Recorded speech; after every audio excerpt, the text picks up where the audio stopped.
Well, I'm a little bit surprised to be here doing one of these again so soon, but it's been such a good week to be a Transformers fan with reveals both official and unofficial that I couldn't help myself. It had to be done.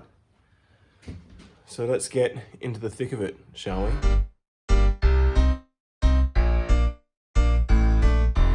First, I thought we'd start with the red figures. We got to see Optimus, Megatron. They showed a sound wave on Fans First Friday, which was fun that was about Transformers for once. I didn't really take that much notice of it. Am I the only one who feels like the Red series as a toy line is a little bit redundant? Especially with how, like, I can understand maybe back in G1 days or even the early, like, Classics days, being like, let's have a line of non-transforming figures that look just like they did in the cartoons, and that way people who were just into that cartoon can get behind that. But with Earthrise and War for Cybertron being, like, so good, I don't think the difference is worth it not being able to transform. I know this is pretty rich coming from me with my dino head, but did their heads not look way too off? They look like, to me, action figures of someone in really good Transformers cosplay.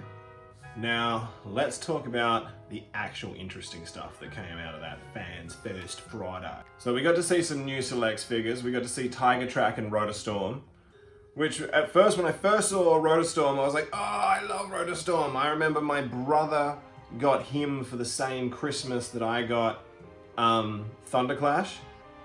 And so, you know, that was some real hard noz pop for me right there. But then when I saw a closer look and saw closer pictures, same weapon accessories coupled with the same head is just not a big enough point of difference for me personally to make it worth getting. If they'd managed to give him his like round big barrel, like broadsider guns and given him his actual face sculpt, that would have been an easy yes, and I would have been all over that. Tiger Track was the other one that came out with Rotorstorm. Now, whilst I do think that side swipe mold is one of the best molds that Siege gave us, I think there's some other retool repaints that I would have liked to have seen in Selects before Tiger Track. Chiefly, Armada Wheeljack. Bing! How is that not the obvious fan service route to go with this mold? Like, please do it at some point, because it's such low-hanging fruit. And it would be such a cool point of difference, and he looks so good with the Decepticons. And I feel like it's kind of in the spirit of what was happening potentially with Netflix Mirage. I don't know. I'm just saying, if you made it, I'd buy it. And then the real big one, in my mind, the big contentious reveal. We saw a little sneaked leaked peek at Centurion, and I thought maybe it might have been some kind of unpainted prototype or something. And then we got to see what he actually looked like, and it was a cool reference that IDW... Was it even in IDW? Or was it Devil's Due? What were they from? Were they in Stormbringer? Or was that in War Within? Someone tell me in the comments which one it was. Anyway, it's based on a drone mode from the comics. So that's a cool fan nod. And I did think to myself, maybe in that color scheme, he'd be good to give Megatron a bulked out weaponizer mode that fit with his sort of color schemes. I saw the accessories pack. Holy smackerel. That is so much cool stuff in there. Like, let's have a look at the rundown, shall we? 17 accessories inspired by classic G1 gear, weapons, and alt modes. Iconic Iron Blaster and Energon Axe accessories inspired by the ones wielded by Optimus Prime. Energon Mace inspired by the one wielded by Megatron. The iconic G1 Blaster, Drill Blaster, Glass Gas Blaster, and Jetpack accessories inspired by the ones used by Bumblebee, Ironhide, Cliffjumper, and Sideswipe respectively. Radar Dish accessory inspired by the one used by Trailbreaker. I feel like it could actually probably go quite well on Optimus's trailer's drone thing to mimic that dish a little bit, potentially. Mini non-converting alt modes, camera mode for Refractor, micro cassette recorder mode of Soundwave, blaster mode of Megatron, blaster mode of Shockwave. Awesome. Cage for Ravage accessory, as seen when Hound imprisoned Ravage. That's awesome because I think that would go really nicely with the whole alt mode thing that the Quintessons are doing with capturing MicroMasters. Everyone loves a jail mode. That's why every playset has a jail. You want to lock stuff up. Roller and 2 Energon Cube accessories. Optimus Prime non-converting minifigure to scale with HasLab Unicron figure. Sold separately, subject to availability. That scaled Optimus Prime is a weird one because they never actually met, so who was asking for that accessory? If anything, I would have liked it to scale Grimlock. Big Grimlock, kick butt! Back to these accessories though, something that I did think was interesting is having a look at the 2 Energon cubes. One of them looks like it's got a crack down it or something, so I don't know if that's just like a molded crack for damaged Energon, like it will explode! Or maybe it comes apart, I don't know.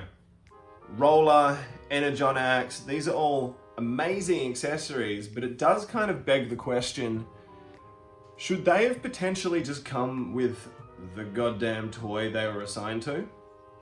Like, would it have been that big a deal to have included Roller and the Energon Axe with that later class Optimus and Earthrise? I honestly feel like those 2 little additions would have been enough that you wouldn't have people questioning whether or not it was in fact worth the price point. Just saying. My other issue with Centurion is that they've said that it's going to be a Pulse exclusive, which the other Pulse exclusive figures have been virtually impossible to get here in Australia. EB Games and like Zing and Mighty Ape have been pretty good. So has Amazon for getting some of the Selects figures. But from everything I've been able to read and source out online so far, it doesn't seem like, as of publishing this video, that in Australia we're going to get access to Centurion. Which is like a crying shame. The other thing that I think they could honestly do with this kind of like DLC extra accessories is why not just make them available at a much lower price point and just send them on out there. Because I can remember back in the day, that's something that Masters of the Universe used to do a lot, and there's a lot of third-party places that just do weapons and people buy those. And so if Hasbro could do it on a scale to make it, you know, cheaper per units, like I probably would pay 25, 30 bucks to just get this accessories pack, right? I think a lot of people feel like that and probably be in that same boat. Let me know below, do you think that there's a market for Hasbro to be releasing their own just accessory packs like this to fill out your world building and stuff? So this next piece of news I think makes a pretty good segue from the official news releases to the unofficial leaks. So we excitingly got to see the Transformers Back to the Future symbol, and we should get to hear more about that next week according to official channels, which is very exciting. When I saw it, I was just like, great Scott! What then kind of confused that whole situation was when we saw the same symbol, but with the Ninja Turtles. And personally, I was more excited for the Ninja Turtles than Back to the Future. Don't get me wrong, I really would love to get my hands on Transforming DeLorean, but I can't be the only one who was lusting after Transforming Turtle Man. I don't know if anyone's ever seen it, but there's like prototype images of an unproduced turtle van that transformed into a robot. I thought we were maybe going to get something a little bit like that. It ended up being just advertising to show off a set of customs made by a dude who goes by Switcraft. Well played, sir. Genius timing with that one. But I do now find myself longing for Transforming Turtle Fan. Also this week on the Generation Selects front, we got to unofficially see a couple of new characters, ones that we had heard were on the horizon, via Grease Pit and Exhaust. These came from a couple of eBay listings from Adam Ball 889. Was selling quite a few of them from what I was reading and led to believe. But that was really exciting to get to see them. I'm not a huge fan of Exhaust as like, you know, a use of wheeljack repaint. I know it's a thing, like the Marlboro Diaclone repaint thing. I was much more interested in Grease Pit because it's another Decepticon base building character. And it's the same deal with the weaponizers. As many repaints and variants as they want to push out of those weaponizing base building figures, I'll get, because the play pattern works best on scale. So that is exciting news, and I look forward to hopefully through some sort of easy to access channel being able to buy that. Lastly, we've got another tantalizing little piece of Conehead news for you. Some pictures on Weeboo surfaced from a random spattering of letters user showing us a potential Earthrise Dirge. Now, when you look at the picture, I don't know, I'm hoping he's a bit mistransformed. I don't like the shape around the back of the head. I'm hoping that tucks away more. If it's like the Classics mold was, because I haven't bought the Earthrise Starscream, I'm assuming those arms collapse and fold inside. And it looks like that image, it just hasn't done that. It also makes sense given that we saw Thrust a couple of weeks ago in a similar sort of meh, like stolen artifact kind of way. So that's exciting. My fear is that we're potentially going to get the three of them in a Rainmaker scenario and it'll be another store exclusive. And I just pray it's something that ends up on like Prime in Australia, or that we can get through EB, or someone picks it up. I'm still so surprised that our Kmart's picked up the Netflix figures. That was fantastic. Kudos to whoever made that marketing move at Hasbro Australia, because I don't know if you're super aware, but like I think they lasted on shelves for like a day, like a weekend. They were gone. Like they went. Which is really encouraging, because I sort of hadn't fully appreciated that there was that many Transformers fans around. Especially where I'm from in Perth. So that was really encouraging. But yeah, Coneheads. I want the three of them.